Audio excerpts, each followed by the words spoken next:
So, as we do, this is going to be the first one we've done of these in a while. Before we even begin, I am going to put this person into the Goods from the Woods Hall of Fame. Then you've been here before. We put the sausage guy, Randy Taylor, the Jimmy Dean sausage complaint man, in there when you were here. So this guy, equal importance, I think. So we're going to talk about a man, and that man's name is Sam Patch. Sam Patch. So Sam Patch was born sometime in 1799 to a man named Mayo Greenleaf Patch. His father's name was Mayo. Mayo Greenleaf? Mayo Patch. Mayo Patch. I'm sorry. Was he the original hippie? Did you say mayor? No, Mayo. No, mayo. Like mayonnaise. I wish his name was Mayonnaise Patch, because that would fucking kill me. Mayonnaise Greenleaf Patch. Huh? What was his middle name? Mayo Greenleaf Patch. Greenleaf. Right. This sounds like a sandwich at Sheetz. Are his parents a fucking like two salads? His mother's Mayo Greenleaf Patch. his mother's name, Abigail McIntyre Patch. Mm-hmm. Mayo was a tenant farmer, a shoemaker, and a raging alcoholic. This is... He's a shoemaker? Well, here's the thing I read that was he's funny. Gonna hate it when the Industrial Revolution shows up. Those guys really hate it. It's so Cobble funny. season is done. It's so funny you mentioned that, because he was bad at it. Like, he's a failed shoemaker. Like, he was a farmer, and then he got into shoemaking, and based on some of the stuff I read from the newspapers back in the day, they were like, he was not good. No one bought a second pair of Mayo shoes. Yeah, he's just making knockoff Jordans, and people were like, we can tell. You're not even trying. I've got the best. It says Hair Jordan on it. Like, what are you... Yeah, I've got the best knockoff Yeezys on the Erie Canal, I guarantee it. So his dad's a drunk. His mother, a stern Calvinist, is how she was described. So sounds like a fun pair. I hate those people died out, man.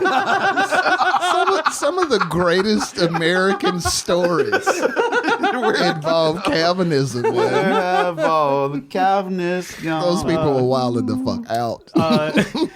In 1807, the Patches moved from their homestead just north of Boston to Pawtucket, Rhode Island. Oh, good. And so... Talking to somebody from Pawtucket yesterday. Did you really? Yeah, small world. Well, Pawtucket's... Shout out to Family Guy. As far as like the Industrial Revolution in America goes, Pawtucket's a big deal, because that is the home of Slater Mill, which is considered America's first industrial factory, where they make cotton yarn. It was a water-powered textile mill. It's still there today. It's actually the number one on the National Register of Historic Places. Slater Mill is site number 1. And OG. Yeah, and it was the first water-powered textile mill, and using the power of the nearby Blackstone River, huge machines inside the Slater Mill spun cotton into yarn, which could then be used in mass textile production. The long days inside either freezing or sweltering factory depended on the time of year, combined with the incessant clanging of machines, was said by everyone to be, quote-unquote, maddening. So working inside this thing is sort of like clang, clang, clang, clang. Like Went the trolley. Yeah, Amazing, the man. It was worst. like, oh, the river's swelling. Look at production. And furthermore, there's no filtration system of any kind because they didn't know about the thing. So heart and lung disease due to massive dust, lint, and particulate inhalation were common. So not only is it just incessantly banging, there's lots of industrial accidents that could be expected with any factory, but also everyone has COPD because they're just breathing in cotton dust. That's a great time to own some shit like that, where it's like, where like people are so stupid that you can just tell them, nah, you're good. When they're like, hey, I notice every time I'm in here running this machine, I go blind. And I start coughing up blood. And they're like, you got a cold or something? Yeah, the guy goes, well, if you can't see, I guess you can't work here anymore. Like, Everybody in here passes out for 30 minutes whenever we hit the on button. They have to, like, that is weird. They have we have noticed we do dock your time while you're passed out. They have to clean their eyes out like a dryer lint, you know? All right, I'm going to put Is two this fingers unhealthy? in your eyes. Nah, you're Keep the good. lint out. Oh, okay, cool. The eye squeegee. Yeah. Eli Whitney's second invention no one still knows about. So, Strangely enough, powered by the same river.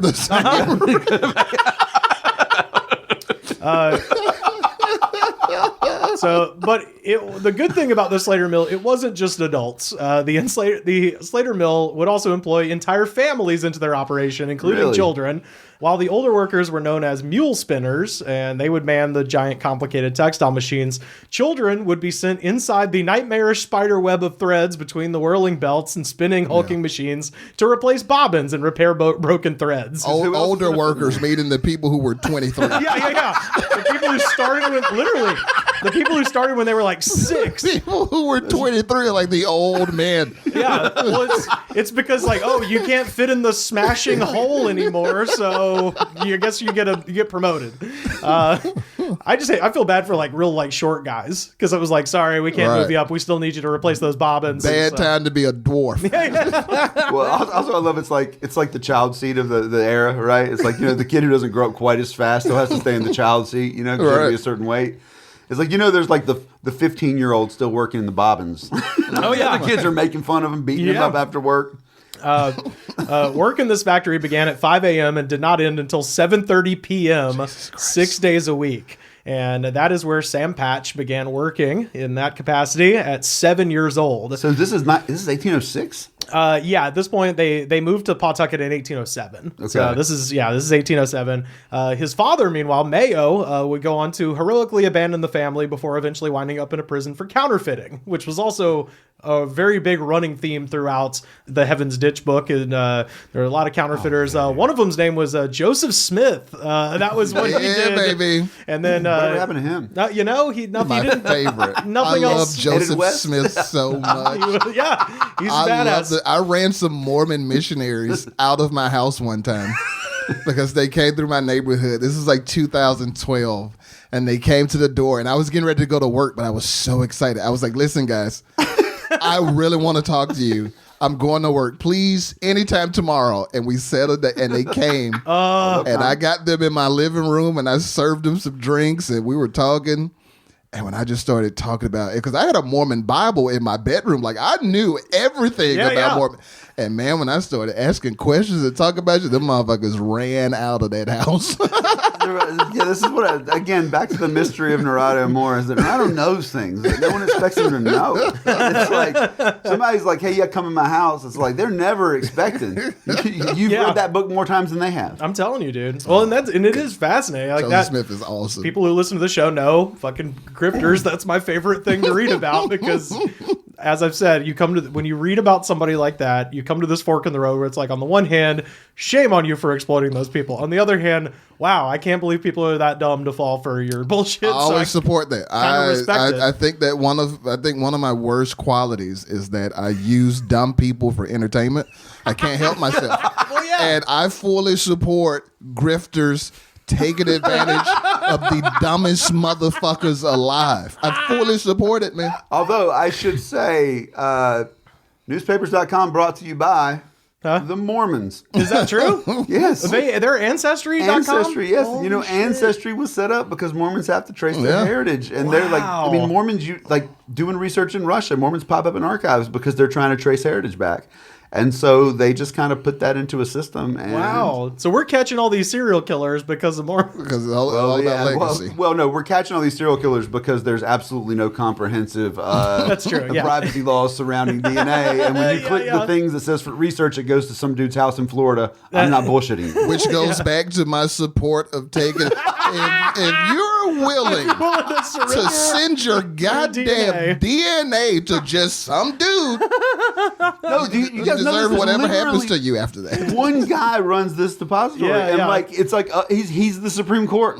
Like they go, hey, we need to find this. Like the guy, Patton Oswalt's wife, they've been researching the Golden State Killer. They found because they came to him and they were like, hey, could we see in your database? Because if they've got your second cousin's DNA, they've got you. Yeah. So we're all screwed anyway. So after working 14 and a half hours a day, there was not much time, believe it or not, for the factory kids to have fun. But nevertheless, they found at least 2 pastimes they really dug. Those would be getting drunk and jumping off of things. Well, yeah. The children. Welcome to ye old jackass. Yes. Buddy, you have no fucking clue. That might be the title of this episode because that's exactly where we're headed, buddy. So That's so broad. That's such a broad statement, but it so accurately describes to a pinpoint jumping off of things. Yeah. What kind of thing? What the fuck ever is elevated? Besides, by the time they get to that point in the day, they've already been through with the most dangerous shit they're going to yes, yeah. They've inhaled 16 ounces of cotton. What the fuck? What? They're insulated. Yeah, do. yeah. They're 7-year-olds. They just drop like a fucking ton of bricks. Yeah. But they're just packed full They've got of 15 pounds of cotton circulating through their system. They're already cushioned. Man, how do you feel? I don't know. My blood is dry. Does that make sense? Just trying to die before I have to go back to work tomorrow, where I might die. So the children would get loaded on whiskey and jump off a bridge into the nearby Seekonk River. The drop was nearly 50 feet, and it involved jumping out over a bunch of rocks. Sam Patch was able to easily make the jump, and soon he sought a bigger challenge. He climbed to the top of a 6-story stone mill located on a bluff above the Seekonk River and jumped 100 feet into the water below. It's like the original Evil Knievel. Yes, what I sir. was thinking. Sam continued making this jump, attracting a bigger and bigger crowd each time and building himself up as a showman. So Sam would milk the anticipation in the moments leading up to the jump, and then afterwards hold himself underwater for as long as he could until, he eventually pop up. So that way people Till he eventually thought he absorbed died. the entire river into the... Yeah. The American version of swimming across the English Channel. Jumping off his high-rise building and then seeing how long you can stay down there.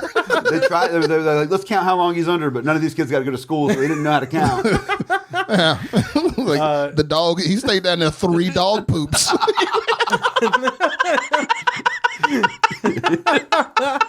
There's just a dog that poops.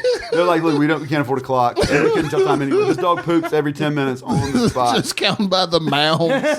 There's so many. There's more mounds than last time. I don't know numbers, 2.5. but there's more mounds than Jeff had. He's killing it. Sam grew from a drunk child into a drunker adult, eventually becoming a mule spinner himself. In 1824, the factory announced plans to increase the workday by 1 hour and cut wages by 25%. Oh, that's what I love. I love it. I love it back in the day when you just go to work and they show up and be like, profits are down. You all now make 75% of what you made before. Yeah. There's no other jobs in town. Go to work. And we're going to need you here a little longer. Yeah. Yeah, if you guys go on strike, we'll shoot you. And we'll kill every one of you motherfuckers. and at the time, by the way, so at this point, they have now gone from a manual loom, which involves taking the bobbin and literally sliding it underneath whatever you're weaving, grabbing it with your other hand, running the pins through, and then sliding it again. So in 1824, when this was going on, they had just invented the Power Loom, Right. which automatically slides that bobbin back and forth with an extreme amount of force. So a lot of times they would just come loose and hit people and fucking hit them in the head and cause serious injuries. But you saved your good drinking fingers. Yeah, exactly. Yeah. But what this did was it basically made it so the children were becoming less and less of a necessity to run in and retrieve these bobbins. So now, in order to work these big power looms, they bring in women for the first time. So this is really the first time in American history you have a lot of young women working, and they bring in a lot of them. They're like, hey, we're paying you less. Fuck you. Well, And you can still make eggs with CTE. Mm-hmm. Yeah. Well, I'll say that. Let me just say this though, for bringing a little context. Yeah. So in Lowell, Massachusetts, where they had one of the first large scale factories, their first workforce was young women. Yeah. Because there's not an unemployed population. You've got to find some latent labor force, and farmers had young women who were just eating, and they were like, Right. "We're waiting until you get a dowry for you." And kids are too stupid to run the machines. So they're like, all right, we need somebody who's around. And they're also drunk. Let's not. And everyone is. The kids might not be stupid, but they are drunk. That's trying to get these kids in here. Try getting them up in the morning. They're hung over. So they announced this, this pay cut and they're going to make them work more hours for less. And they announced this, and this caused Sam and many of his fellow workers to participate in America's first organized labor strike. So they stage a mass walkout, and this whole thing was organized by women at Slater Mill. And on the day, they had the kids that were left at the factory lead them out of the factory, and they basically surround the factory and make a picket line, like a very, proto proto-labor strike, right? Yeah. And the strike lasted a month, and workers from all over the region surrounded factories, looted equipment, smashed windows of the factory owners. Everything about this fucking rocks. Fires were set in several factories.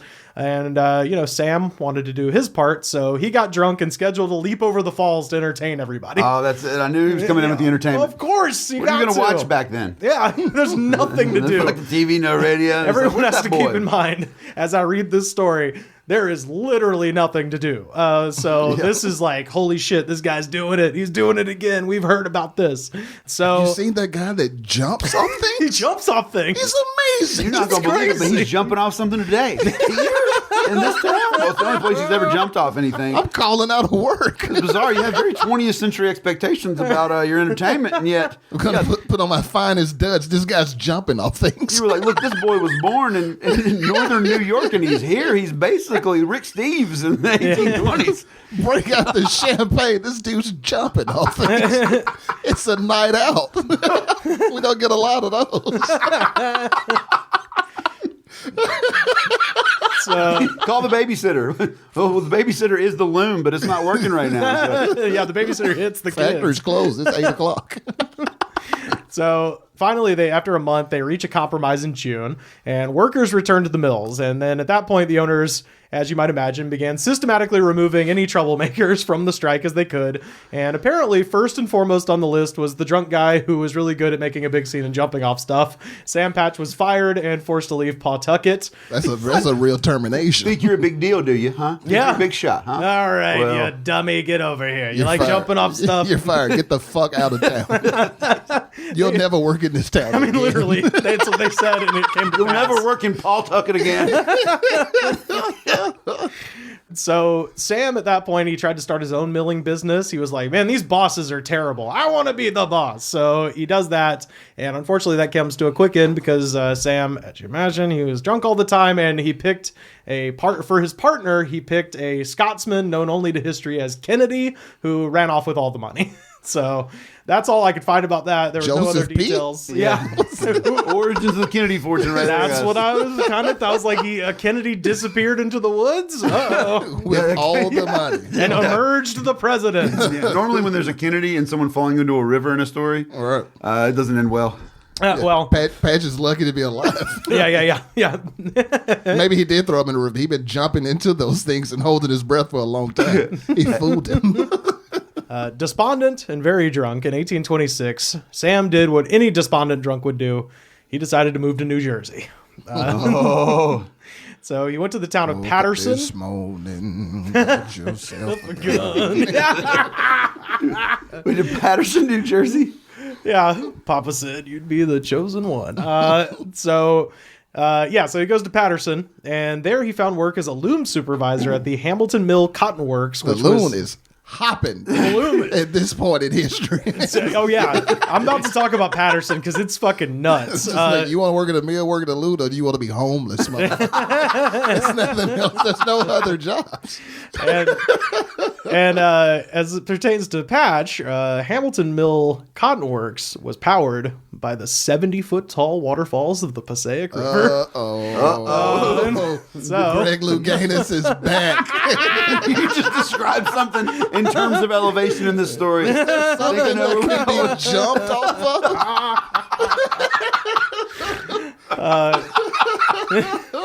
Side hustle season. So in the 1820s, Patterson is a booming mill town. It's actually America's first pre-planned industrial city ever. And textile factory workers toiled away in a Kafkaesque nightmare of running slave-picked southern cotton through massive industrial spinning looms, resulting in grotesqueries like smashed extremities and, as I mentioned, rampant COPD, chronic obstructive pulmonary disease, resulting from ceaseless exposure to cotton dust. So it's just bad. It's one of those things where this is like this glorious planned city that is powered by a living nightmare. Oh, yeah. And again, workers, they're always looking for a little bit of respite from this nightmare. And one of their only places to do that, was this. They had their 30-minute lunch break, and many of them took that on the north shore of Patterson's Great Falls in a public picnic area known as Forest Garden. Lots of poor working people hanging around, And they made Forest Garden a terrifying place to the wealthy citizens of Patterson because it's all these workers. They're hanging out and they're spitting and cussing and enjoying 30 minutes of relief from the worst thing you can imagine. And so... on August 14th, 1827, Forest Garden was purchased by a local mill owner named Timothy Crane, who planned to transform the public park into a private day retreat for the wealthy that he described, and I'm quoting this from the newspaper, he called it a place of rational amusement. There we go. No more of this irrational As amusement. opposed to... No more people just jumping off of things well, like animals. This city has had it with irrational amusement. Is it amusing? Yes. Is it rational? Absolutely not. no, sir. And we will not stand for this. These deviants with their wild ideas and things that make them smirk. So he planned the park to be complete with an upscale restaurant called The Cottage on the Cliff and scenic walks and other well-manicured versions of nature. And Crane planned to build a new bridge across the falls, which would restrict access to only those who could pay a 2-penny toll. So now he's literally like charging people to come into this park. Wait, so I feel like they're tempting this dude. Because there was already a waterfall there, and he hadn't done it yet. He hadn't done anything yet. And they're like, what if we build a bridge across? They're kind of like looking at him. They're kind of like looking out the side. What if there was a bridge across it? What would happen then? What if we kicked his people out and then built even more elevation over this water? They're like, hey, crazy guy that's drunk all the time, what are you going to do about it? So everyone got mad about the toll, but Crane said that he'd invested everything he had into improving the North Shore, and he defended the toll by saying, quote, if the bridge were to be thrown open, the garden would be occupied by a set of lazy, idle, rascally drunken vagabonds. This would drive away all decent people. We would lose our income, and all of our little ornaments and improvements in the park would be defaced, ruined, and destroyed. Ornaments. with irrational good times. Irrational exuberance. I seriously, like, I think irrational amusement is a name for a bar. It's like, where are you going, irrational amusement? But the phrase rational amusement, it says, you know what fun is. Yes. You know what it is, but we're not doing it. We're not doing it. This isn't, I'm not just lame. I know what would be fun. But let me go ahead and open it up and tell you, we're not having it here. What is the logic behind this fun, sir? Explain yourself. So Crane announces so they're going to build a bridge across the falls that he's going to charge people. It's called the Clinton Bridge, and it was being assembled on the banks of the river. And the idea was they were going to put it on a crane and swing it into place over the falls. And he set a date, Sunday, September 30th, 1827, as part of the grand reopening of the now private Forest Garden. There's so many stupid ass events. It was so boring back then. Nothing else to do. He's released a date. Like To a move a goddamn bridge. album drop For swinging a bridge putting into a bridge place. into place. Save the dates for that motherfucker. So Sam, as you might imagine, he announced on the same day that he would be upstaging the bridge placement by jumping off the 70-foot high cliff next to the waterfall. So this guy's like, rational amusement, and they're going to place this bridge, and he's like, fuck you. Rational amusement and irrational amusement all at one time? All right. Something for everybody. Give me irrationality or give me death. This is America. So, in response, Crane told the police to keep an eye on Sam so he couldn't make the jump. The police did so by locking Sam into a basement with a bunch of alcohol and leaving him there. So, I love this. It's one of the nicer. I know. This is One of the nicer things an enemy can do for you. Like, look, this dude likes his alcohol, and he also likes jumping off of, what does it say here? Things. So, we'll put a stop to that. You want us to beat him up? No. No. Should we kill him? No. Lock Just him. lock him in a basement with his favorite alcohols. But how? So this guy will jump on. How are we supposed to get him in there? It's like just lure him in there. Yeah. Just go out there and splash whiskey. He'll follow the trail, and when he goes inside, lock it behind him. A trail of liquor and a bunch of pieces of a ladder. He's like, hey, wait a minute. There's something to drink and something to climb up on the things. Is that a rung? So, with the threat of Sam Patch seemingly contained in a basement, the ceremony commenced atop the falls as they lifted the large wooden bridge into place.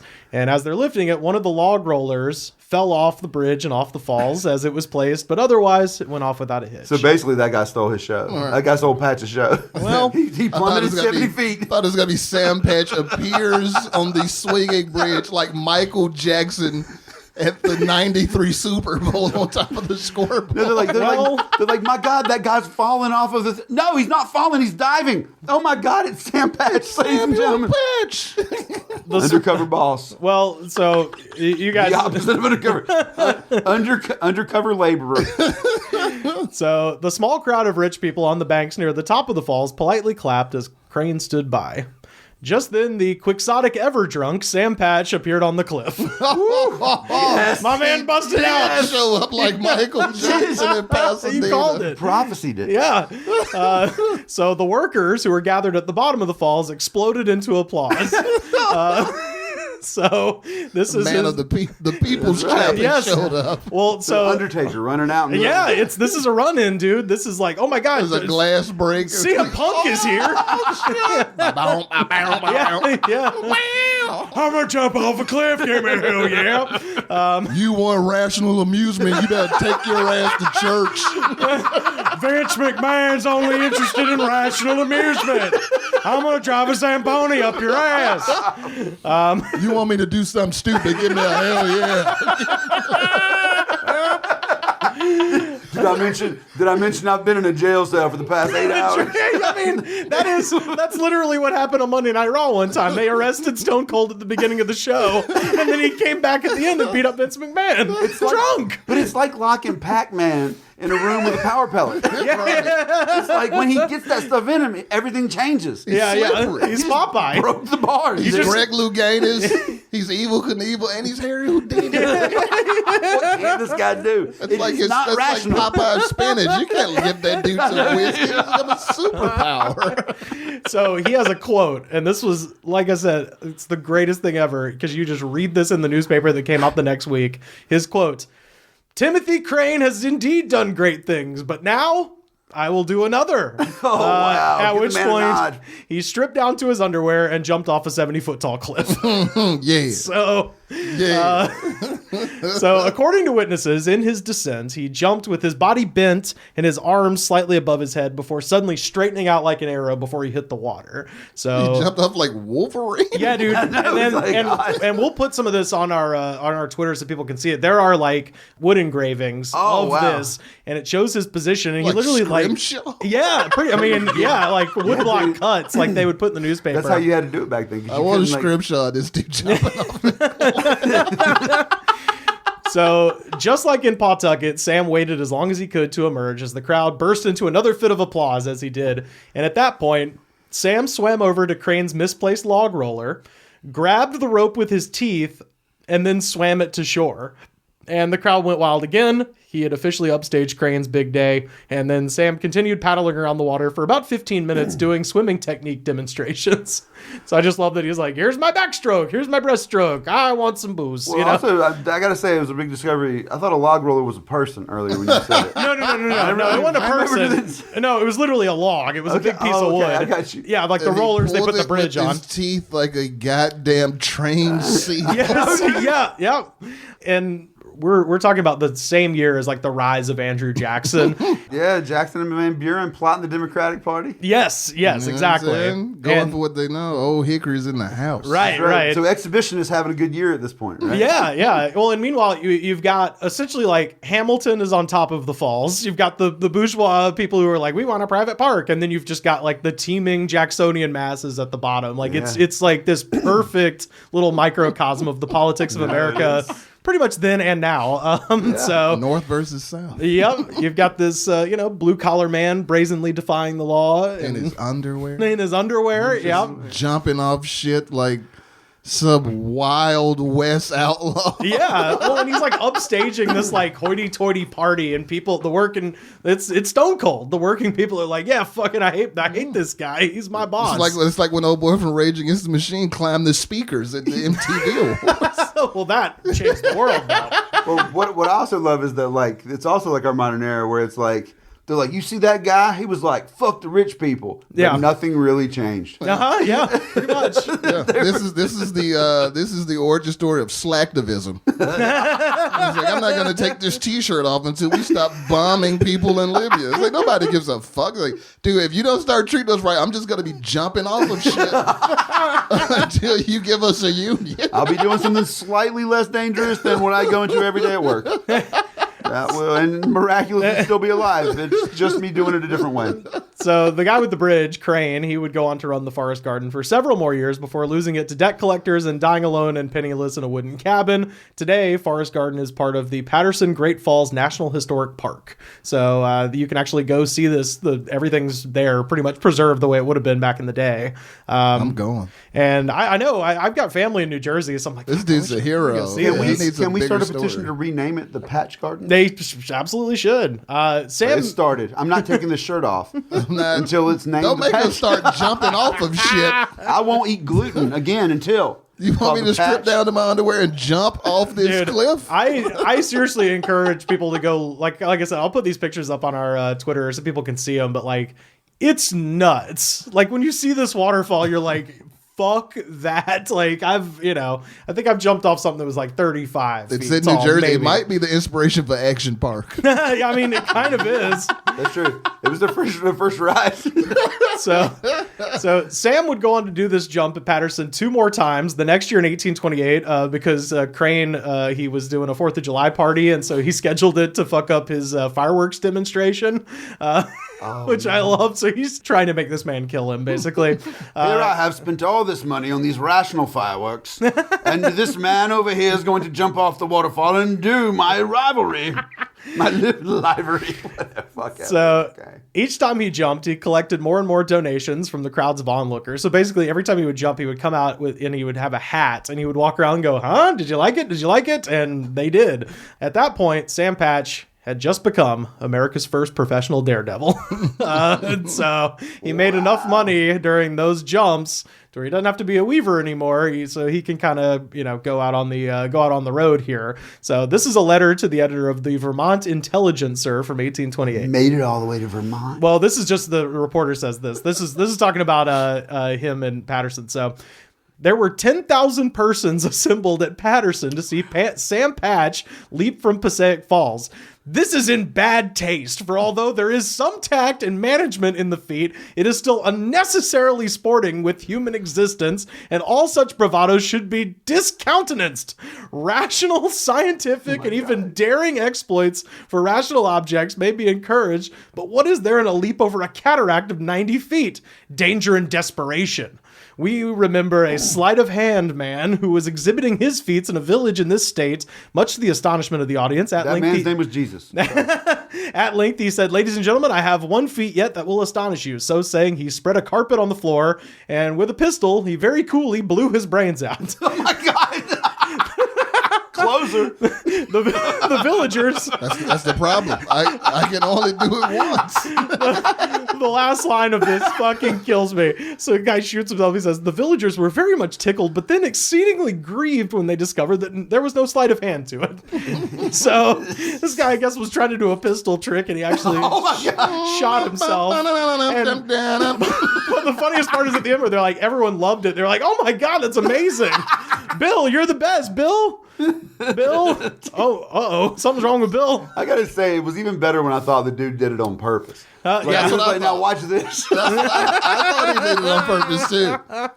I thought he did it on purpose, and like they took him in like for an autopsy. They took his shirt off, and then like they carved into his chest and said, "The aristocrats." So he's up there at the front, and he's like, "All right, guys, for my closer, you guys at the snack bar, you're gonna want to see this, okay? Everybody, make sure you pay attention. You're never gonna see this again, anyway." So pick your ponchos up. He's the original Gallagher. You ain't want to put a poncho on the front row. But I just that newspaper is perfect because it just totally reminds me of the shit that they would write about like Beavis and Butthead and Jackass later on, where it's just like, this is just not for people. This is beneath us as a species. All of this irrational amusement, man. They keep talking about rationality. I wish they would have called Footloose irrational amusement. that's the story of the conservative social culture in America. A fight against irrational amusement, man. That's all it is. All I'm saying is these people keep on going out and risking their lives, jump off things. They're not going to come and die slow, painful deaths in my factory. All right? Okay. It's not right. Rational is working for wages the rest of your life. Would you rather die for something Yes. Yeah. that means something? No one wants to work anymore. They just want to jump off things. If you die today, you're not going to find out we're cutting your pay by 60% tomorrow. Don't you want every day's a surprise? So Sam then went on what he called his 1828 summer jumping tour. Patch appeared before a crowd of 500 people in Hoboken, New Jersey, where he jumped from the mast of a ship 90 feet into the Hudson River. So he's amping it up. He spent the whole summer traveling around New York and New Jersey, jumping off dams, factory walls, cliffs, anything else that seemed insane. And he became a newspaper sensation as the press dubbed him the Yankee Leaper or Mr. Patch, the Jersey Jumper. So he's got those two names, which neither you could do better. Come on. Yeah, but back then, like just having a nickname was a big deal back then. That wasn't like everybody had a nickname. It's like you had to get one. If there were like enough people like in newspapers that knew who you were, eventually you'd get one, and that was just a big deal. Yeah.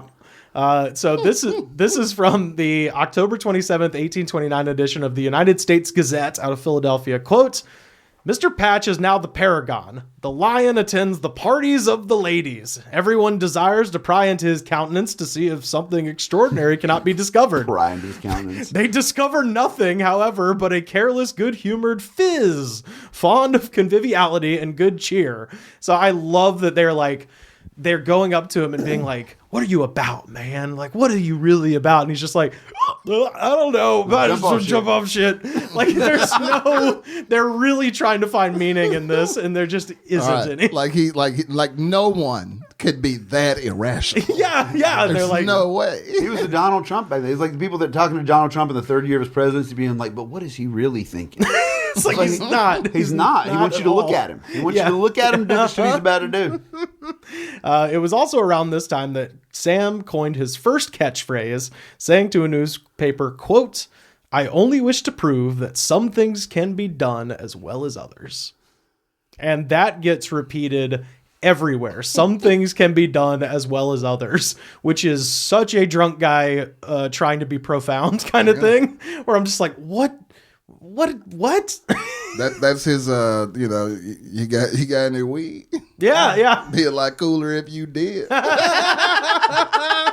It's like if only he'd known of it is what it is, which is equally profound. Yeah. But yeah, some things can be, if you find his old posters, his jumping posters, they all say some things can be done as well as others. He also acquired a pet fox and a pet bear around this time. Tempting fate. So now he's walking around with this. Like, there was a lot of accounts of this. Like, he would just show up in towns with a fox on a leash and a bear on a leash and would just walk around to make a big scene. Like, and that was his thing, was causing a scene. He's the original guy at the park with the snake around his neck. Yes. Yeah. He wants you to ask him about the snake. So follow me to a place of high elevation. But I like that, man. That is actually kind of profound if you think about it. Like, because everybody's trying to figure out like what his angle is. Like, this dude is obviously up to something. There's obviously some deeper meaning, and his whole thing is some things can be done as well as others. Like, I'm good at this shit. Yeah. Just like some people are good at things you might think are skilled, but guess what? This shit might be stupid and seem unskilled, but I bet you can't do it. Yeah. Can you get a fox and a bear to befriend one another? Can you get a fox and a bear on a leash, motherfucker? Then don't ask me no questions. So Sam publishes a letter in the New York Courier.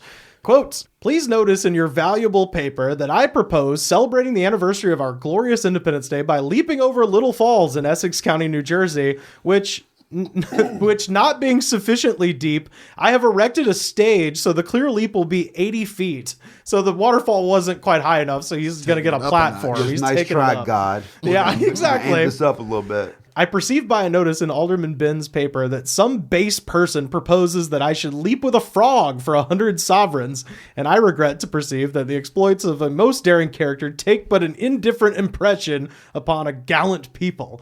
And then this is where he gets really like, grandiloquent, which I love. Look at Leander, who swam across I forget the name of the sea, to get a peep at his sweetheart. You know what he did. History has not forgotten him.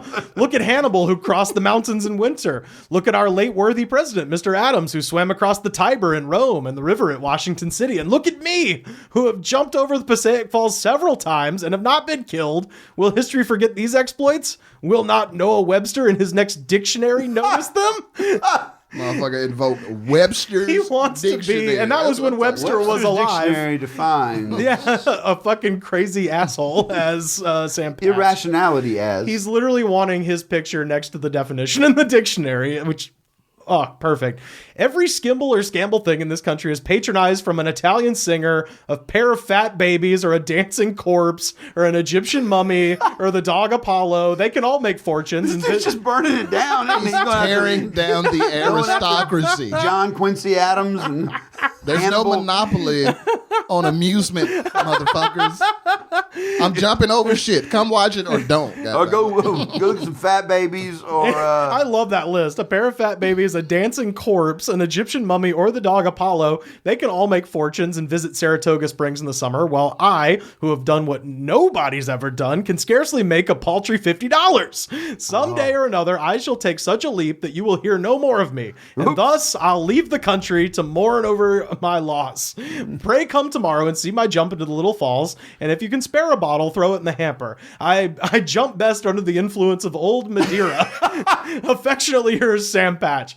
Fucking hilarious. Like, he's literally like, if you don't bring me money, at least bring me a bottle of booze. he's like, man, I could jump, but I'm not going to jump the best I could. Unless my old Madeira. I love that dude. He just teared everything down. Yeah. And just like, why not me? Why not me? Why not me? Homer's writing about mythical creatures and shit, and 5,000 years later, like, that dude's a genius. And mermaids ain't real, and sirens and shit, but I'm jumping off of real bridges into cliffs. real water, entertaining real people, but I'm some sort of jackass. Ding, ding, ding. Now, fuck that. The original jackass. Ye old jackass. Evil Knievel. Yeah. After his summer tour, Patch moved to upstate New York, and there he spent all day drinking in Buffalo bars and at night. Buffalo. It's not going to go well. Nothing ever ends well in Buffalo. Well, but here's the great thing. So he's drinking during the day. At night, he would be on display at a dime museum. So these are the days where Ripley's Believe It yes, or literally, Not. like the origin of It will be Ripley's on Believe It or display. Not is what they would call dime museums. It's where P.T. Barnum would eventually make his money, where they would literally dude just jumps have off of they'd have curiosities, and so sometimes they were like, it'd have like a two-headed duck, and they'd have it stuffed, like, oh, what a curiosity. Other times they'd have real people just sitting there telling about their crazy lives. Some dude standing on top of a shift rope. yeah, I'll do it. I'll fucking do it. Paid a dime for this shit.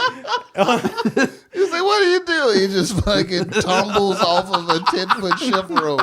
And they're like, oh my God, this is insane. No, you think this is good? Give me some wine. So while he was on display, which is such a funny thing to say about a living person. I jump off things. While he was on display, museum admission was reduced to a nickel because Patch would be too drunk to say anything worthwhile. That's worth an extra 5 cents. I know, that's what I'm saying. Why I'm not like, jack it up? yeah, it's like, I don't care if the he's craziest and drunkest man They alive. lose the quantity, but I suspect there's a very, very, very demographic that's clearly defined that'd pay a quarter to see that. Yeah. I would think back in those days you could just put like, yeah, we've got a 2-headed duck. Also, some dude who's extremely drunk. He's been different places. You want He to find likes out? irrational amusement. Oh my God. Name your price. Niagara Falls Yes. sits on the border of the United States and Yes. Canada and is divided into two sides. Horseshoe Falls on the Canada side and the much less sexy American Falls on the American side. In between the two is Goat Island. And in the fall of 1829, Sam was invited to Niagara Falls by a local hotel owner who had planned a grand spectacle in order to draw people and promote the burgeoning tourism industry at the falls. John Hilton. Dude, is it called Goat Island? Goat Island, Like greatest of all time? Yeah, I mean, yeah, indeed. Him. Yeah. The greatest jumper off things. So Him and Super Dave Osborne. So the spectacle was set to take place on October 7th, 1829, and I got a hold of the program for the day. So the program for that day was as follows. Number one, there was an area called Table Rock, which was going to be blasted to pieces with gunpowder to make way for a viewing platform. Quote, this is from the Huntsville, Alabama Democrat. Quote, a greater concussion is not known in the power of human means to create than the proposed blast at Table Rock. This is a patriotic act. 1829, blowing shit up. They're already calling that patriotic. Not only calling it patriotic, but just construction is like news. Yeah. Dude, you won't believe how much dynamite these guys are going to use. Like, this is the shit These people are so hurting for it. Like, no wonder this dude became Beyonce for jumping off of shit. Blowing up a rock on the U.S. border in New York makes it into the Dude, Alabama it's like 2,000 miles away. And they're like, dude, I'm talking biggest fucking explosion you've ever seen. Dude. You gotta see this shit. Hadn't even happened yet. We're just talking about it. Front page. This is gonna like, be listen, if you got the crazy. money, you better get to New York in 8 months. Yeah. They about to, man, I'm talking about they about to set off the TNT like you ain't ever seen. But they got a correspondent up there to send dispatches back every day. Oh my God. Like, this is what I talk when I talk about on the show, that the benefit of reading history is that you can sort of ease your mind that, like, we've always been the craziest fucking country ever, because I read that and I was like, you know, you're reading it, you're like, wow, you know, they're using all these big words like, oh, it's inconceivable to the minds of man. And then they literally end it by saying, this is a patriotic act. Like, we're blowing some shit up, man. It's patriotic. Like, we've always been this people. that's it. Like, this is like, that's such a great thing to hear right now. And like, because you often think about like the comforts of today. Yeah. And how much entertainment you have. And you think about how, like, how could people live back then? But to just hear that a newspaper 12 fucking states away not only was just reporting the news that they're gonna blow up some rocks and build some shit, but they were like excited, like, dude, like, imagine the biggest explosion you could and then triple it. I mean, they're about to blow this shit up. Most people Man, never you don't understand. And it's not like you can go there. It's not like they're like, get up here and see this. Yeah, It's no. like, We'll with words describe what happens when it happens. So you better stay tuned to the Huntsville Democrat. Yeah. People are sending letters. Yeah. It's like the Diary of Samuel Pepys. It's just like, dude, I was there. I was there when I heard that shit from 8 villages away, man. Huge explosion. And we're laughing at this guy because we're like, he's like history. Who's going to remember me, man? I'm going to go down in history. It's like, this dude's been mentioned in 3 newspapers. That's basically like having your own TV show. Yeah. These days. By the way, jumping off of some shit. I pulled a lot of the stuff from like the northern newspapers just because the language was a little funnier. Yeah. The Huntsville Democrat, they were cited a lot where they talked about this dude incessantly. So that's event number 1, is the explosion. The second event, a decommissioned schooner called the Superior would be sent over the falls, and everyone would watch it be crushed to pieces in the whirling cataract below. Though the boat wouldn't have any human crew aboard, it would not be empty. The schooner would be filled with geese and other wild animals, along with an effigy of the recently elected president, Andrew Jackson. Wow. So Solitaire. Buffalo wasn't having it. They were like, yo, fuck this dude. Solitaire would have been like the fucking internet to those people. If you could afford playing cards. But also, you're just like... Introduce Solitaire to those people. Blown Every their newspaper minds. goes bankrupt. Like a time traveler showed up. I They gotta throw this old ship over the falls after they blow it up with the biggest explosion ever. Like, dude, I've died and gone to heaven. You go back in time and just drop one of those Radio Shack games from the 80s, like Snake on them. They fucking all kill each other trying to get it. I couldn't find any other information. It just said geese and other wild animals, and I'm like, okay, the geese could fly off the boat before it hits. Not what we do to them first. What? Yeah, that's what I was like. Why? What is the what the fuck? They're taping Why? them down. You think They're taping them down. all these geese think they're better than us because they can fly. Well, we'll see about this. You're going down We'll fix that shit. with a straw Andrew Jackson. Also, for the first time ever, a bird is going to fall off of something and die. And die. No This one's shit ever is like seen it. Ozfest. It's like fucking Coachella for these people. Yeah. They're gonna throw a bird off some high shit, Yeah. and it's not gonna be able to fly away. I don't even understand I how don't you believe can do it. that. I've got to see this.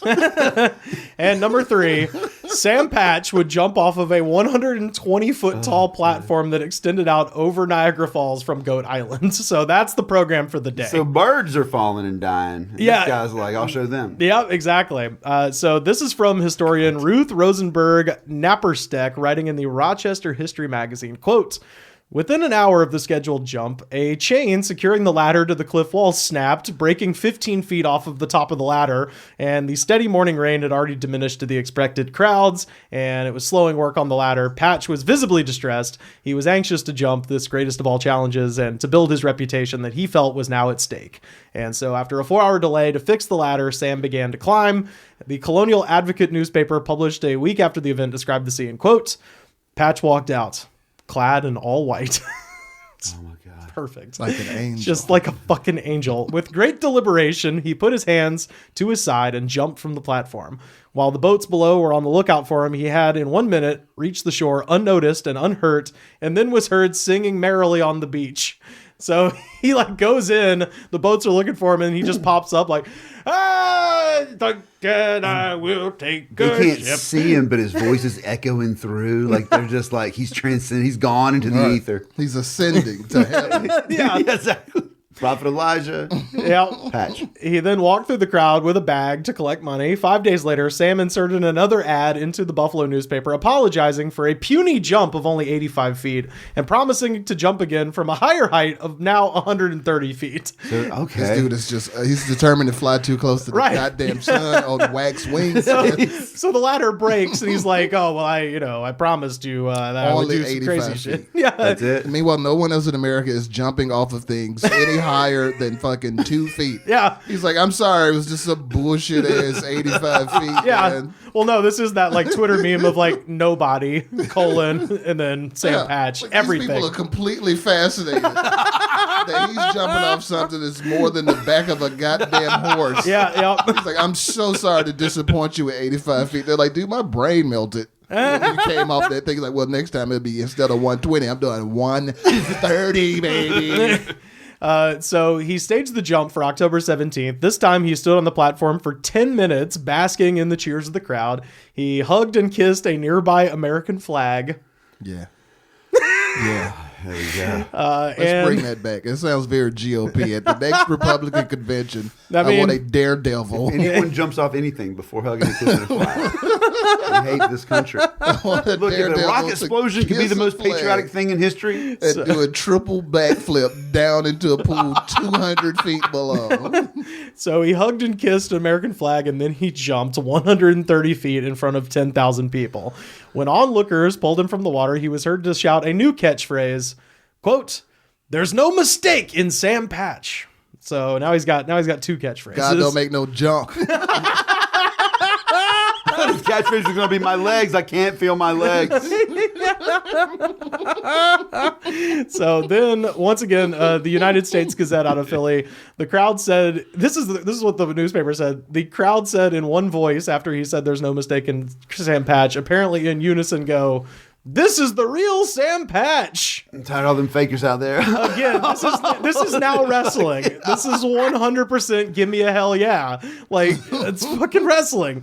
So Sam Patch has now immortalized himself. His name became a household word, and his slogan, "Some things can be done as well as others," became a popular slang expression Amen. across the nation. Yeah, you can follow him on Twitter at the real Sam Patch. There's no mistake in at Sam Patch. So this is another quote. This is the Buffalo Republican. So we've heard from the Huntsville Democrat. Now let's hear from the Buffalo Republican. Quote, "The jump by Patch is the greatest feat of any kind ever effected by man. And then the next line is amazing. He may now challenge the universe for a competitor. That's what I'm talking about. That's Kanye. He's Kanye now. He's the fucking greatest of all time. Fuck you, Ramses the second. Yeah. Dude, what I love is this guy's like, I'm the greatest ever, and people are like, you're a hooligan, you're no good, Patch. And then finally he does this, and everyone's like, he's the greatest human who's ever lived. Yeah. This is God. Well, like I said, that's the Buffalo. Nebuchadnezzar. That's The invention of the wheel, fire, Pythagoras. Yeah, this was literally front page news everywhere. I picked a random newspaper from this day in 1829. So I literally just went to like 1829 and clicked front page again, Huntsville Democrat. Like it's everywhere. This thing was crazy. So now Sam decides that he kind of sets his sight abroad. He feels like he's kind of conquered America. Oh my God, and so he announced to friends, apparently this was said later, so there's a chance that this might be a later embellishment, but supposedly he told his friends that his next plan was to go to London and jump off London Bridge every day for a week. That was his next thing. He's got to do it so everyone can see it. Yeah. Not gonna be enough. Yeah. This is classic American grifter theory. Yeah. The dude's just jumping off shit. It takes zero skill. It takes no kind of planning, no kind of intelligence, no work. And the people think he is Jesus reincarnated. So he just keeps doing that. I'm going to London. And I'm going to up my game. What are you going to do? I'm going to jump off this bridge Every day for a week. And they're like, oh my God, this man, what can he do? Every day. And imagine like this is People of London. this is 1829. Like It's literally 60 seconds of work. But look, back then you didn't get to see something twice. You Yeah. didn't get to You know, see there's no people reruns? jumping off of things one time, apparently. Well, this is my thing. Like, this is 1829. There are still people living who remember the American Revolution. There's definitely people living who remember There's the War of 1812. veterans. Yeah. Oh, yeah. There's veterans from the American Revolution. But also, there's English veterans. So imagine being a guy who fought, in the Battle of Yorktown. You go back to London, and then, like, what is it, 40 years later, this guy from America Some comes back. goddamn traitor comes over. Yeah. It's like the and best way to rub it in their wows face. the king by jumping off of a bridge. He's just rubbing it in. He's like, I could have been part of this country. Yeah, I could've been you one of could have had yours. me. You could have had me. This could have been all yours, Yeah. buddy. You could have had Patch, baby. But you guys don't know how to shoot. Could have been all yours, but you couldn't beat a couple of fucking farmers Oh yeah. at your own damn game. Now, could you, Georgie? You guys couldn't sign that treaty with France, could you? Now I'm This here. guy's the Harlem Globetrotters. So He's doing nothing, but somehow doing more than any man in existence has ever done. And I'm more impressed with him than just about anyone who ever lived back then. right? I'm more impressed by him than anybody who's living today. Name somebody today who's as big as he was then, who's doing less or equal to the little bit he was doing. It's got to be like a YouTuber. Is the YouTube thing is it's a clout chaser. They have to do a million things. they have to All know how this to- dude is doing is One climbing up a ladder Writing letters to papers too. and then jumping back down, and he's on a world fucking tour. He Yeah. has to taunt people too. He has to taunt Yeah. people. He's doing nothing else. YouTubers He have to go to the climbs store. and then he jumps. And people are like, this dude is kill. Who's the greatest violinist right now? Fuck that dude. This dude is jumping off of things.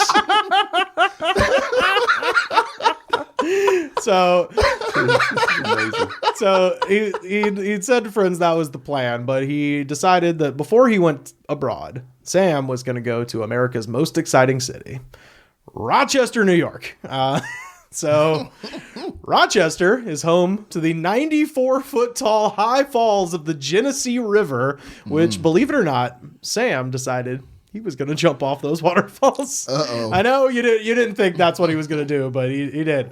The date was set, Friday, November 6th, 1829. And as the date approached, Sam, as he did, went out drinking in local bars every night to drum up interest and to get plowed. And more than once, he was apparently found asleep on the street.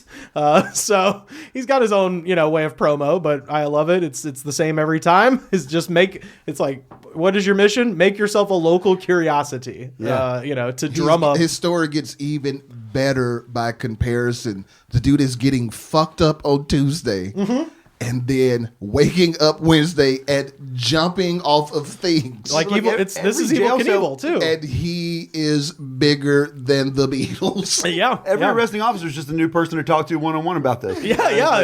You get the whole police force out for the next one. You can put me in jail. Sam Patch in that gutter? Oh my God. Take my picture. Hold still for 45 minutes. No worries. He's asleep. It'll work. That's his training.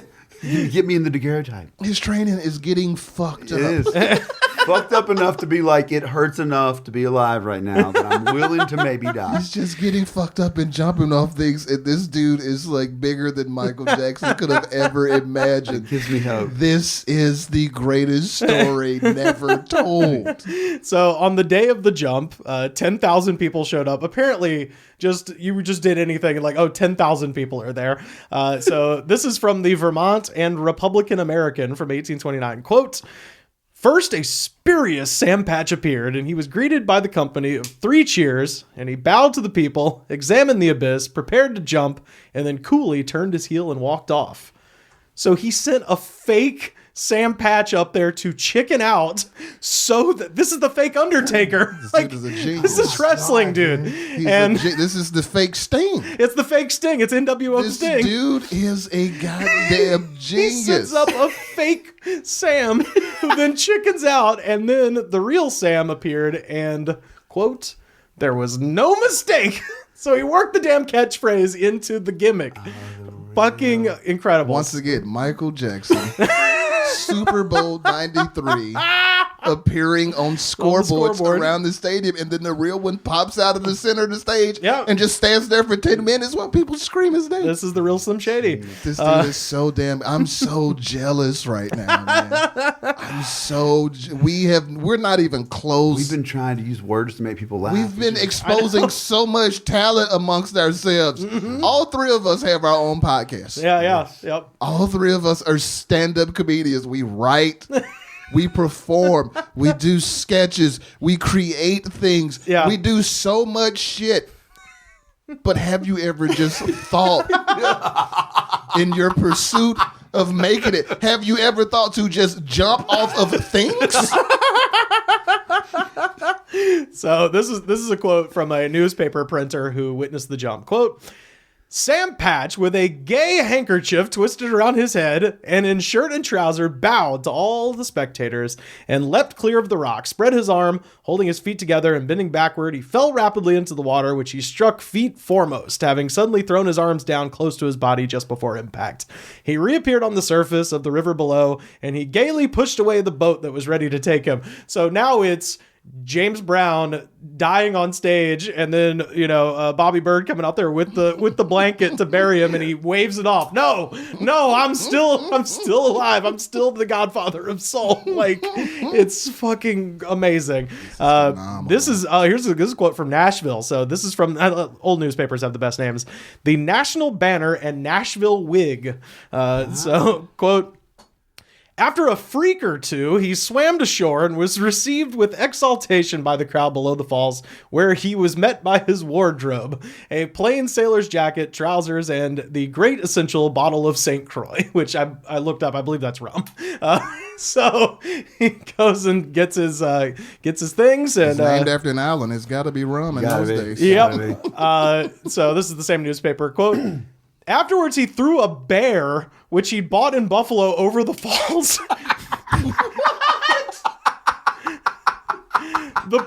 You didn't think the bear was coming back, did you? I don't know what happened to the fox. I didn't know it was coming back just to be murdered. I didn't think that. I didn't think he was going to bring him back to toss his ass over the side of a waterfall. Jesus Christ. The Grand opening, grand closing. Fucking, guess what? The bear's back, and he's gone again. That's how you showed you were rich, man. You got a bear. So you got a bear. You fuck this bear. It's like, oh my, it's like smash the guitar. yeah. It's just threw the bear over the falls. Dude, I didn't even finish the quote. The quote is amazing. So he throws the bear over the falls. Quote, "The poor animal whirled through the air and reached the water. He sank, but soon swam ashore and was caught for further torture." Which they didn't say it, but it's like, I think he just threw it off again. Like, it says further torture. He Keeps throwing it off the fucking cliff. Jesus. He's like trying to prove that he's stronger than a bear. Yeah. he's just So like, he let's see eats how it over the falls. Holy shit, I love like that you think it's over and this motherfucker just shows back up there and just tosses a bear. Encore. How about this? And he just throws a goddamn bear over the side of him. And if it was a cub, they'd have said cub. He said it's a bear. He's throwing full size. This is a black bear, I think. Bears. Yeah. That means he got this bear to trust him. The bear was like, this guy's got my best interest at heart. And you know what? I hate this because I looked so many places. The name of the bear is lost to history. I wish I knew what the bear's name was, but apparently. The bear wishes he hadn't been there. He hadn't been thrown off the falls. Yeah, just leave me out of it. So, I'm not trying to have my family brought into this situation. so despite the huge crowds on November 6th, Patch felt that there was not enough money raised, and he decided to stage a second jump on the following Friday the 13th of November. Oh, God. Posters advertising. This guy's been shaking his dick at God for years now. He's just pulled his balls out. So, and you can see this online. And I... Oh, my God. That is an amazing phrase. I would like that entered into the American lexicon. This guy had been shaking his dick at God for a long time. Then he pulled his balls out. The bear was too much for God. It's like, man, he did nothing to deserve that, dude. I'm sorry. So posters advertising, and this is literally what it says on the posters. It says, "Higher yet, Sam's last jump," which is a reference, I think, to him going to Europe. Like, this is his last American jump, but it says, "Higher yet, Sam's last jump." These posters were hung on buildings, in taverns, fences, and packet boats. The poster featured a huge eagle holding an American flag shield. Yeah. We've never been different. We have never been different. It's 1829, and his advertisement is the most patriotic shit you've ever seen. Yeah. And so plans were made to build a platform 25 feet over the rock ledge, which now raises the height of the jump to 125 feet.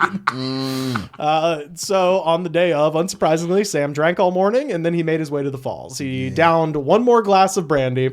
One more. And he began to climb the ladder. One for the road. Very, very shakily. And once he reached the platform, Sam shouted down to the crowd of now 20,000 people. Jesus. This is his quote. "Napoleon was a great man and a great general. He conquered armies and he conquered nations, but he couldn't jump Genesee Falls. Wellington was a great man and a great soldier. He conquered armies and he conquered Napoleon, but he couldn't jump Genesee Falls. That was left for me to do, and I can do it, and I will." Some things can be done as well as others. Exactly. Dude, this shit is profound. So This dude conquered armies, man. I love it. He could not do this, though. King Kong ain't got shit on me. But could he jump off of things? Tennessee Falls. Sam leapt from the platform in his usual way. Knees slightly bent, arms slightly raised. Everyone was just waiting for Sam to once again straighten out like an arrow and make his signature splashdown landing. Instead, Spectators watch Sam's head kind of fall backwards, his legs spread out, and his body turn completely sideways as he smacked the water at 61 miles per hour. Man did a Christ air. He did a Christ air. This is terrible. And sank like a rock. According to one newspaper, the crowd waited for the Yankee jumper to surface. Really? A prominent local citizen apparently bit off the end of his thumb waiting for him to come out. An old lady called out, "If there's anything in dreams, that man is dead." And she was right. Sam Patch was indeed dead as fuck. This is from the Rochester Herald. Quote, "The exhibition had a marked depressing effect on the crowd."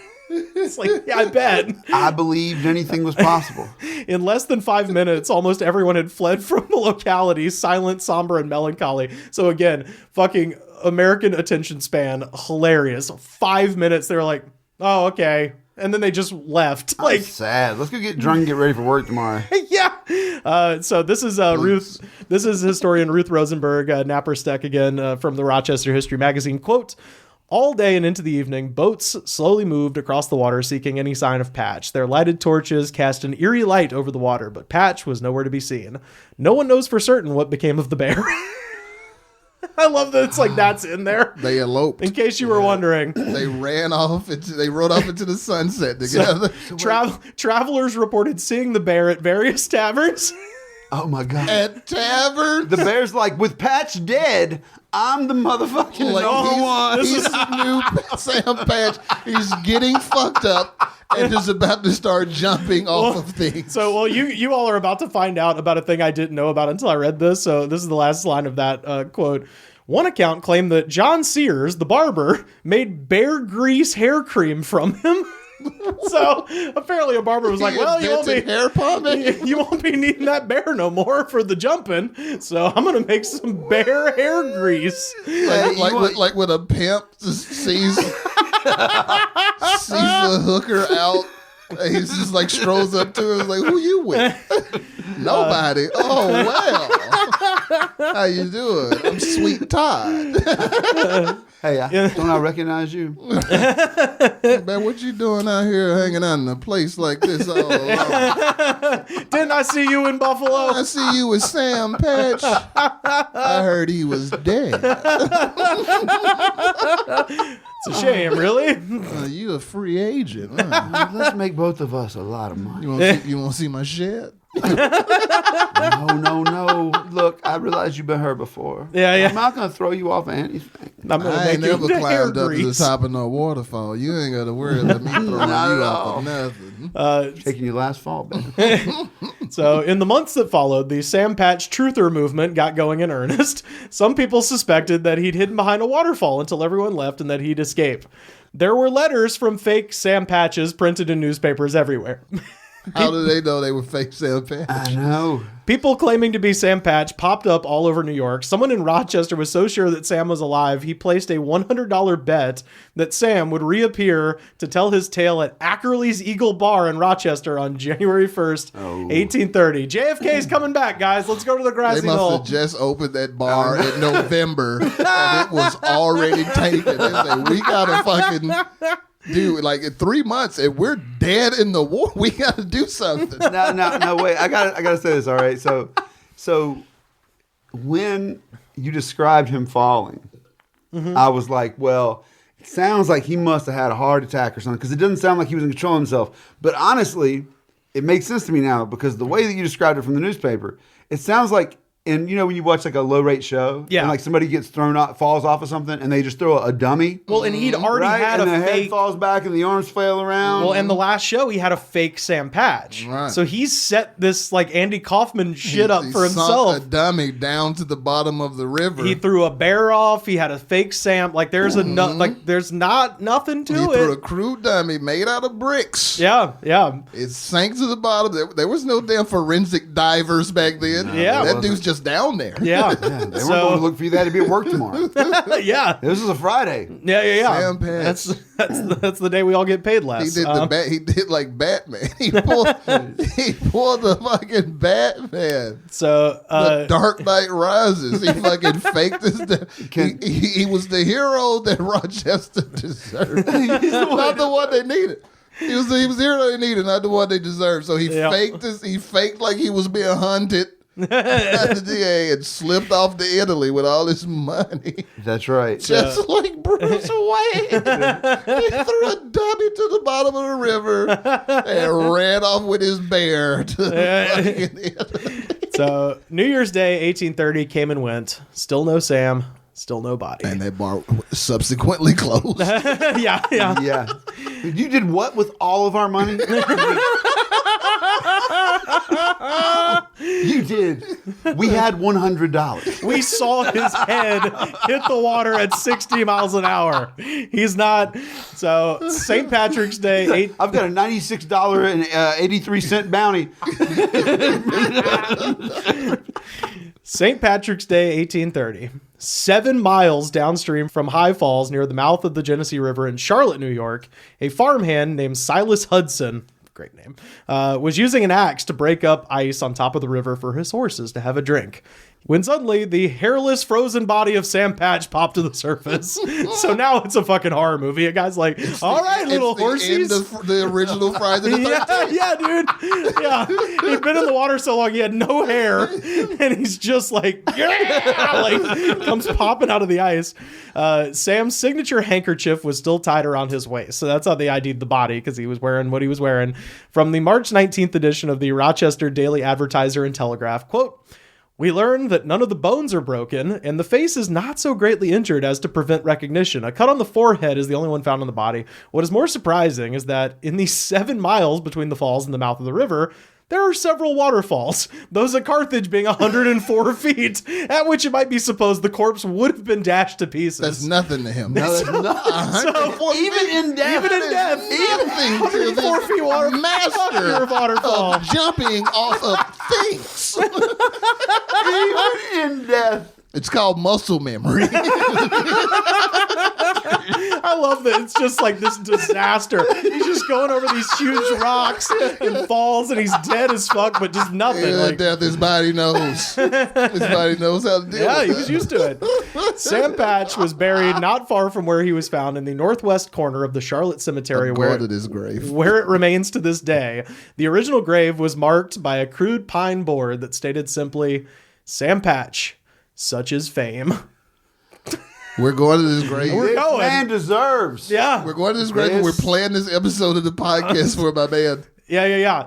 This we're gonna man get drunk. deserves a 131 foot high Marker. marker. Grave marker. 13 stories. Yeah, Like yeah. one of those roadside crosses down in front of churches all throughout the South.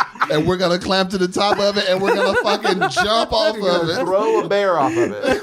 How we're getting the bear up there, I'm not sure. That's but it. That's Sam the Patch value. did it. 130-foot tall bear with water coming out of its mouth. And we're going to climb to the top of it and we're going to jump off. In 1947, the Sam Patch Project was launched by Charlotte high school students to raise money for a stone marker for Sam. And that marker is still there today. Sam's birthday is incorrect on it. So later that year, after they found Sam's body, Andrew Jackson named a beloved white stallion Sam Patch. What? Oh, what?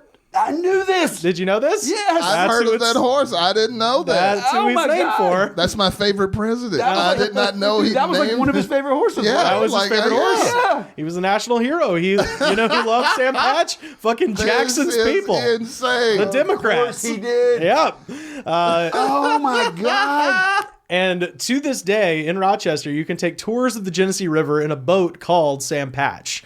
We're going to and fucking Rochester. We're going to Rochester. I've got, there's definitely people who listen to the show in Rochester. I got to go and eat. They have a thing called a garbage plate, which is apparently just like fries and burgers and just all kinds of shit on a We're giant taking plate. that plate. Get and your we're hair cut, going get a to little bear that grease. grave. Hit the bear grease in the hair.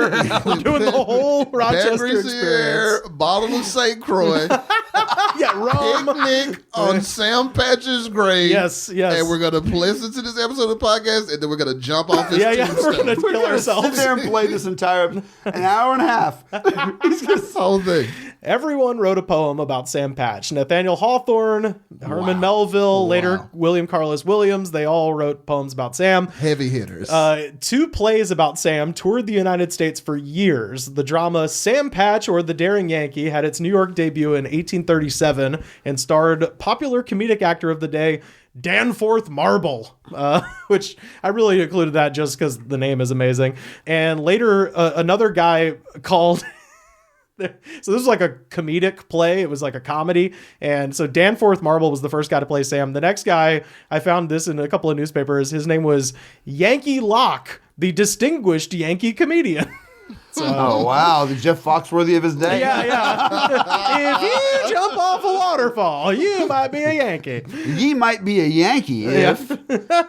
2 Yankees in there. The show... Comedian Yankee Fox, the Yankee comedian. Comedian Yankee. The play toured the U.S. and England and was wildly popular, so it was followed by the sequels. Of course, they love Sam Patch over there. Yeah. That's when he jumped off the London Bridge for a week. He never made He it. never made it there. Your So now, consolation is the story of Sam. well, and not just that story. So these are the sequels. They wanted it so bad, they just let the play run. These were the sequels. Sam Patch at Home, Sam Patch the Jumper, and Sam Patch in France in 1844. So apparently they're like going into fanfic now. Like, what would happen if he went to France? Sam Pick at Home. Yeah. I think these are one acts as best I can tell. This is like you go see Sam Patch's parents left him at home and went off to Buffalo. Yeah. What's going to happen now? He's going to jump off. Bandits. He's jumping off the bed. He's jumping off the TV. He's jumping off everything. Lin-Manuel Miranda made Hamilton instead of this? Are you kidding me? So many of the newspaper listings for these plays, and this was like in a few of them, they would say things like this, quote, "A policeman will be engaged during the performance to encourage order." So like these shits would just get out of control. Like people, just the play of this man's life. Irrational amusement. Like literally, like we have to have a cop to make sure that nobody fucking, whatever, goes too crazy. Later in the 19th century, his name became synonymous with a cheap brand of notoriety. People who did reckless things to get attention were said to be acting like Sam Patch. And his name became a substitute for swear words, as in, "What in the Sam Patch are you doing?" I'm saying that from here on out. Yeah. I will fight you. Meanwhile, the Fight you in defense of his honor. I've done nothing that great. Meanwhile, the fire and brimstone preachers of New York's burned over district used Sam as a talking point in their sermons in the 1820s. Not necessarily condemning Sam, they sort of believed him to be a drunken lout, but instead condemning the crowds that had spurred him on. Of course. So they're like, "He's dead because of you." If you had a friend who jumped off a waterfall, Hate the sin, not the sinner. Yeah. would you? If your friend's parents let you jump off a bridge. If Tony jumped off a bridge, would you do that too? That's the origin probably where story. that came The from. origin A story young is Sam Patch. Oh my God. Yes. Just jumping off the bridges, irrational amusement. That's fucking exactly where that probably came from. Tony, it really is. Tony wanted to go, so we went. If Tony jumped off a bridge, Would you do it would too? you do that too? God damn, you're probably, I mean, yeah. Oh my God. Dude. For decades after this, trains rolling through Rochester would come to a complete stop on the tracks above the falls so riders could get a look at where Sam Patch made his fatal leap. Also for decades, anytime anyone fell off of something and lived, the headline always read, "Sam Patch outdone." Oh wow. So, It's like, hey, nice job, Einstein. That's Yeah. all the disrespect. There was actually one Sam Patch outdone that I found that was about a cow that fell off a cliff and lived. So it was like, Sam Patch made a look a fool by a cow. Oh come on, that bear. Yeah.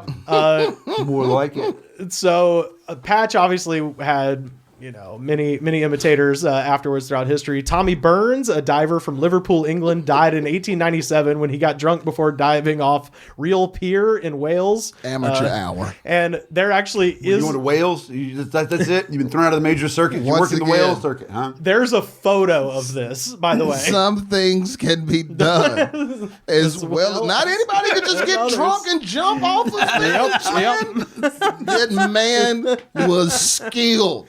Oh my God. Oh, he got drunk and tried to jump off something and died. Fucking, this is Bush League, my man. This is Bush. Who you think you are, Sam Patch? There is actually a photo, because by 1897, photography advanced enough. There is a photo of the last second of this guy's life where he is just head first, 2 inches above the water, about to, go splat. October 24th, 1901, Annie Edison Taylor becomes the first person to ever go over Niagara Falls and live. Following this, 6 additional people would go over Niagara Falls in barrels and other contraptions. These endeavors would claim the lives of 4 people until the Canadian and American governments both agreed to stop allowing this activity in the 1950s. So until 1950, people were just like, yeah, do whatever you want. Who gives a shit? And then they were like, it's your life. This is kind of a bad look. So Cascata del Salto is a waterfall that sits just above the town of Magia, Switzerland. Thrill seeker Lasso Shaler set a new world record for the highest ever cliff jump when he successfully leapt from the 192-foot waterfall on August 21st, 2015. And just for comparison, that is the Leaning Tower of Pisa is only 186 feet tall. So pretty big fucking jump. You can watch this on YouTube. September 1st, 2016, a 21-year-old idiot named Shiloh Shaman jumped 173 feet off of Waialua Falls in Kauai, Hawaii, and he was knocked out but lived. You can also watch this on YouTube. October 3rd. Some things cannot be done as well as other people. August 3rd, 2020, 19-year-old Jordan Freight jumped 177 feet off of Silver Falls in Oregon. He was knocked out but lived. The 4th and final Jackass movie, Jackass Forever, is scheduled to be released February 4th, 2021. And I'm going to the theater and I'm wearing my Sam Patch t-shirt. There is no mistake in Sam Patch except for that one. There's no mistake in Sam Patch. Well, hey, here's the Sam Patch. Here's a hearty fucking Central Pennsylvania gas station curiosity beverage. Cheers to Sam Patch. I wanted to shout out the sources for this. The Buffalo News, Heaven's Ditch, God, Golden Murder at the Erie Canal. Highly recommend that book. Ruth Rosenberg, Nappersteck's writing in the Rochester History Magazine. Sam Patch, the famous jumper. This is the definitive book on Sam Patch by Paulie Johnson. A article called It Happened in New Jersey by Fran Capo. The publiceye.blogspot.com, NewYorkGhosts.com, and Weird New Jersey. All of those extremely worth your time. What was weird about that? Dude, I mean... Weird New Jersey. Also, you can just type in newjersey.com, take it straight there. Yeah. NJ.gov. And it takes you to Weird New Jersey. So, Sam Patch, welcome to the Goods from the Woods Hall of Fame. Amen, brother. Fucking man. This is the most fascinating story I've ever heard in my life. Yeah. And Again, I'm so upset that this dude has been sent to the back burners of the annals of American history. This man deserves to be front and goddamn center. This man loved America. Yeah. He jumped off of America and into America. That's it. That's the Sam Patch story. Jumping off of America. Yeah. Jumping up. There was a lot of articles that came out in 1929 for the 100th anniversary. We got the 200th coming up. Hopefully he'll get a movie. He needs a movie. Hopefully. So bad. Yeah. You know what? Sam Patch didn't hope somebody was going to jump off those things. No. At all. He jumped off those things. He just did it. Because some things can be done as well as others. I mean, I'm just so, after all of this, I'm just so fascinated by the mystery of how he got out of that basement. It all starts with a rich man getting the cops to lock him in a basement full of liquor.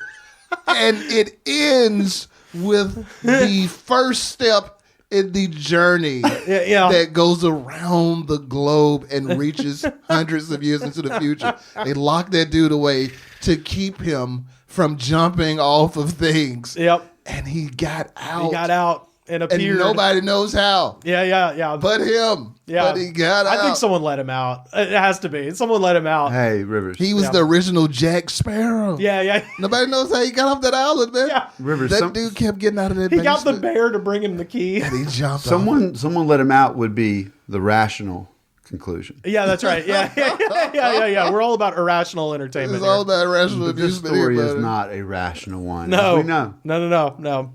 Well, gentlemen, thank you so much for Rivers, this was awesome. enjoying. Thank you for having me on Yeah, this one, dude. buddy. This was Yeah. amazing, dude. So- that Hell research yeah. is like, there were so many times where I was like, Jesus he's going to die Christ. now. Yeah. And you're like, nope. Nope. Yeah. So poetic that he went out during Samuel Patch's last jump, and it was supposed to be last because he was going overseas to take them by storm. Yeah. is And he so opened up by poetic. talking. He's like, you guys know Napoleon? It's like, wow, he Fuck really Napoleon. is going all in on this, isn't he? Fuck. Things were going great for him, weren't they? Yeah. Yep. Well, But thank guess what he y'all. couldn't do? Yeah, thank you. Thank y'all so much.